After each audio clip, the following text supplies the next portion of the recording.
क्या आप भी 2026 के यूपी बोर्ड एग्जाम में बैठने वाले हैं? तो बच्चों, अगर आप भी 2026 के यूपी बोर्ड एग्जाम में बैठने वाले हैं तो आप सभी के लिए यह वीडियो काफी इंपॉर्टेंट होने वाली है। इस वीडियो में हम गणित के 10 अति महत्वपूर्ण बहुविकल्पी प्रश्नों के संग्रह को लेकर उपस्थित हुए हैं। लगातार ऐसी सीरीज आती रहेगी जब तक आपका एग्जाम नहीं हो जाता है। दोस्तों, अगर आप कक्षा 10 में हैं और यूपी बोर्ड परीक्षा 2026 में बैठने वाले हैं तो आप सभी के लिए इंग्लिश, मैथ्स और साइंस की क्लासेस इस चैनल पर रेगुलर बेसिस पे आती रहेंगी। और वीडियो शुरू करने से पहले आप सभी के लिए एक मोटिवेशन लाइन है कि जो जो पसीने से नहाएगा वो लिबास बदलेगा और जो खून से नहाएगा वो इतिहास बदलेगा। असफलता एक चुनौती है, इसे स्वीकार करो। कहाँ कमी रह गई है देखो और सुधार करो। जब तक न सफल हो नींद चैन को त्यागो तुम। संघर्ष का मैदान छोड़कर मत भागो तुम। कुछ किए बिना ही किसी की जय जयकार नहीं होती। कोशिश करने वालों की कभी हार नहीं होती। तो बच्चों, अगर अभी तक आपने कुछ भी नहीं पढ़ा है तो आपको मैं गारंटी के साथ 10 दिन की ये जो वीडियो आने वाली है इसमें मैं गारंटी लेता हूं कि आप लोग अच्छे मार्क्स से, अच्छे नंबरों से पास जरूर हो जाएंगे। तो आइए ज्यादा देर न करते हुए वीडियो की शुरुआत करते हैं। तो बच्चों, जो बहुविकल्पी प्रश्न है उसका जो पहला प्रश्न है वो कह रहा है, ये त्रिकोणमिति का सवाल है, ट्रिगोनोमेट्री का सवाल है, काफी इंपॉर्टेंट सवाल है। Cosec A minus cot A 1 plus cos A का मान क्या होगा? बच्चों, एक बात पहले बता दूं, जितने भी ये प्रश्न यहाँ पे आपको दिख रहे हैं इस बोर्ड पे, ये कहीं ना कहीं 2025 के किसी न किसी सेट में आए हुए हैं। तो जो भी आपका अनसॉल्व पेपर है 24 का, 23 का, 22 का, वो सब हम कराने वाले हैं। चलिए शुरू करते हैं। तो इसका हल कैसे करेंगे? तो सॉल्व करने के लिए हम क्या करेंगे, कॉस, देखिए ध्यान से देखिए, कॉसेक ए का एक फार्मूला होता है। तो कॉसेक ए को हम लिख सकते हैं 1 upon sine A, minus cot A को लिख सकते हैं cos A upon sine A. ठीक है, अब मैं यहाँ पे फार्मूला आपको याद नहीं कराऊंगा, फार्मूला आपको याद होना चाहिए। नहीं याद है तो आप जाके पहले फार्मूला देख लेंगे तो आपको ये ज्यादा समझ में आएगा। ठीक, तो एक कोष्टक में तो ये हो गया, सेकंड वाले में है 1 प्लस कॉस ए। ठीक, तो यहाँ पे देखिए साइन ए दोनों तरफ है तो हर समान है, तो सीधा सीधा 1 माइनस कॉस ए बटे साइन ए, और दूसरे ब्रैकेट में हो जाएगा 1 प्लस कॉस ए। अगर ध्यान से देखो बच्चों तो a minus B, A plus B वाला फार्मूला यूज करेंगे तो 1 का स्क्वायर 1 हो जाएगा, माइनस कॉस स्क्वायर a हो जाएगा बटे साइन ए। ठीक है, तो 1 माइनस कॉस स्क्वायर ए बराबर क्या होता है, साइन स्क्वायर ए, क्योंकि त्रिकोणमिति में एक फार्मूला है sine square A, sorry sine square A, यहां पे लिख देता हूं मैं, sine square A plus cos square A is equal to 1। ठीक है बच्चों, तो यहां से अगर मैं साइन स्क्वायर ए को फाइंड आउट करूंगा तो हो जाएगा 1, और ये उधर चला जाएगा, प्लस है उधर जाएगा तो माइनस, तो माइनस 1 अपॉन कॉस स्क्वायर ए। तो वही तो यहाँ पे लिखा है 1 माइनस कॉस स्क्वायर ए। 1 माइनस कॉस स्क्वायर ए की जगह क्या लिख सकते हैं, साइन स्क्वायर ए, वही यहाँ पे लिख दिए हैं। अब साइन स्क्वायर ए ऊपर है, साइन ए नीचे है, कट के सीधा सीधा आ जाएगा साइन ए। तो साइन ए किस ऑप्शन में है, option number D. Option number D correct है इस प्रश्न का। Option number D is the right answer of this question. तो दूसरा क्वेश्चन है, यदि HCF 3549 बराबर 7 तो LCM 3549 क्या होगा? इसके लिए भी एक फार्मूला है, प्रथम संख्या गुणे दूसरी संख्या बराबर HCF गुणे LCM। पहली संख्या क्या है, 35, ध्यान से देखिए, पहली संख्या 35 है, दूसरी 49 यानी 49 बराबर HCF। तो 35 और 49 का HCF क्या दिया है, 7, तो यहाँ 7 रखेंगे, गुणे करेंगे, LCM हमें निकालना है। 7 से इसको काट दीजिए 49 को, 7 एक के 7, 7 7 49, 35 में 7 का गुणा करोगे तो 245 आएगा। ठीक है, तो आपका दूसरा सवाल जो है उसका विकल्प कौन सा सही है, विकल्प नंबर सी 245। बिंदुओं ए बी और बी 2a 2b के बीच की दूरी, जब भी दो बिंदुओं के बीच की दूरी हो तो उसके लिए भी एक फार्मूला है, आप पढ़े होंगे। तो दूरी निकालने का फार्मूला क्या था, ए बी बराबर under root x2 minus x1 का whole square plus y2 minus y1 का होल स्क्वायर। तो x2 की जगह यहाँ पे देखिए, ध्यान से देखिए, x2 की जगह यहाँ लिखा है 2a और x1 की जगह a, तो क्या हो जाएगा 2a माइनस a का होल स्क्वायर प्लस y2 की जगह क्या लिखा है 2b और b x1 y1 की जगह, तो 2b माइनस b का होल स्क्वायर।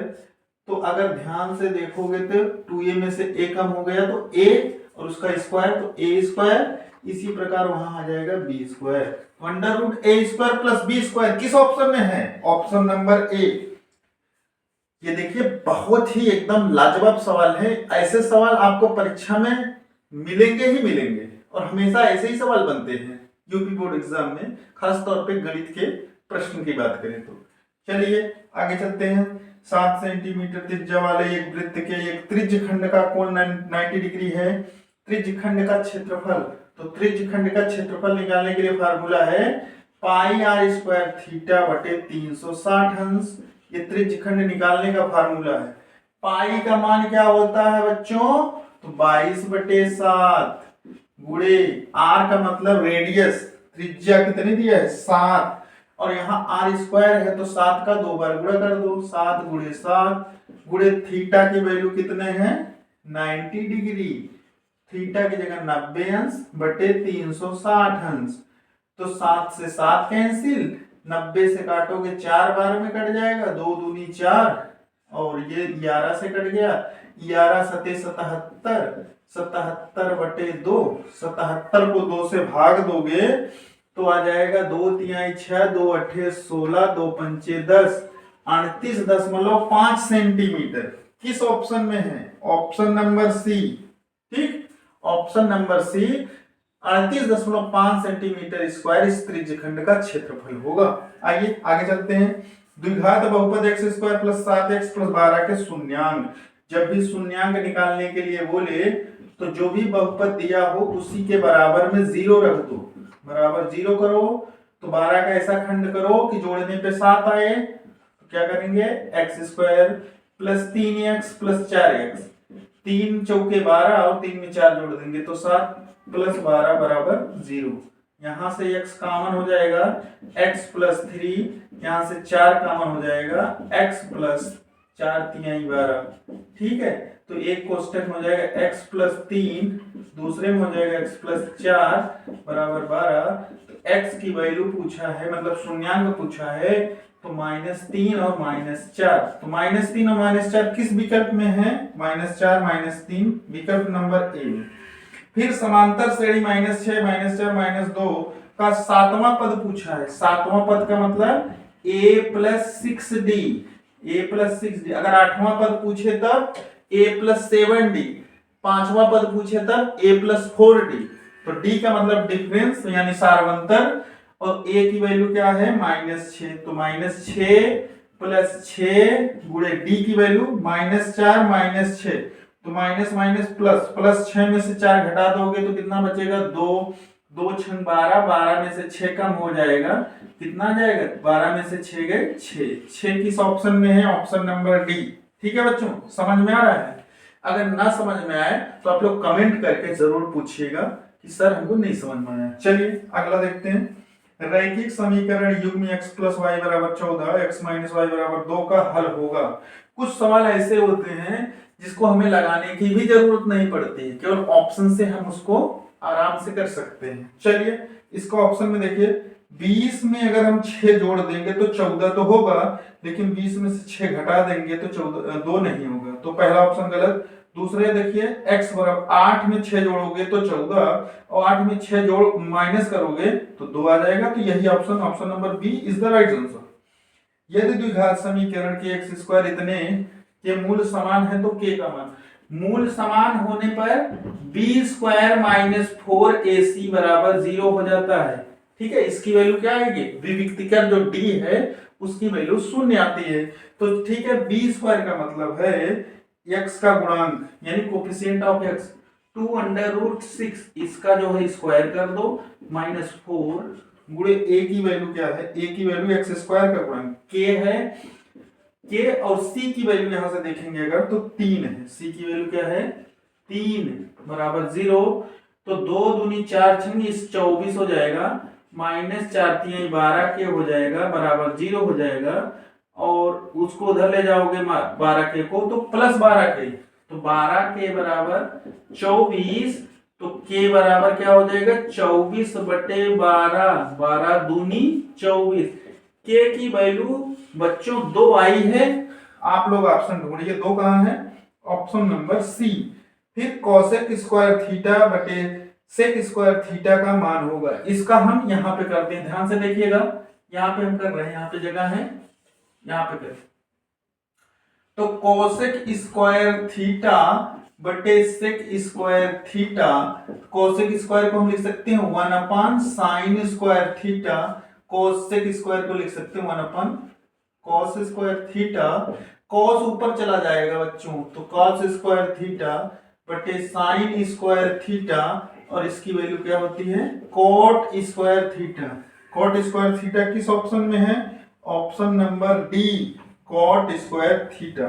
अंतिम सवाल है इस श्रृंखला का, ये अंतिम सवाल है बच्चों। आपको अगर वीडियो पसंद आ रही हो तो वीडियो पर लाइक जरूर कीजिएगा, और अपने जो भी फ्रेंड सर्कल है उसमें जरूर शेयर कीजिएगा, क्योंकि अब रेगुलर बेसिस पे मैं गारंटी देता हूं कि जब भी आपका एग्जाम होगा ना, खासतौर पे मैं मैथ्स की बात कर रहा हूं, तो मैथ्स का पेपर जब आप देंगे तो आपको बहुत आसान लगेगा, क्योंकि ऐसे ही सवाल एग्जाम में भी आएंगे। चलिए अंतिम सवाल देखते हैं। एक मीनार की ऊंचाई 20 मीटर है। बच्चों ये सवाल पता नहीं फ्रेम में आ रहा है कि नहीं, लेकिन देखिए मैं पढ़ के सुना रहा हूं। एक मीनार की ऊंचाई 20 मीटर है, जमीन पर बनने वाली इसकी छाया की लंबाई 20 कड़ी में 3 मीटर है, उन्नयन कोण का मान क्या होगा। यहां पे कर देते हैं, ठीक है। ये थोड़ा सा तिरछा फ्रेम में आ रहा होगा, लेकिन आपको दिख रहा है और मैं आपसे बोल रहा हूं तो आपको मेरी आवाज पहुंच रही होगी। चलिए, तो एक मीनार है, उसकी हाइट दिया है 20 मीटर है, और उसकी छाया, छाया तो नीचे होगी ना, तो छाया नीचे पड़ रही है 20√3। ये जो कोण बन रहा है थीटा, इसी की वैल्यू हमें निकालना है। ये समकोण त्रिभुज बन गया, इसको निकालने की ये लंब है, ये आधार है, तो लंब और आधार में रिलेशन tan में होता है, tan थीटा बराबर लंब बटे आधार, तो 20/20 करड़ी में 3, ये कट जाएगा, आ जाएगा 1/करड़ी में 3। tan कितने डिग्री का मान करड़ी में 3 होता है, तो tan 30 अंश का मान, तो थीटा की वैल्यू पूछा था, थीटा का मान क्या आएगा 30 डिग्री।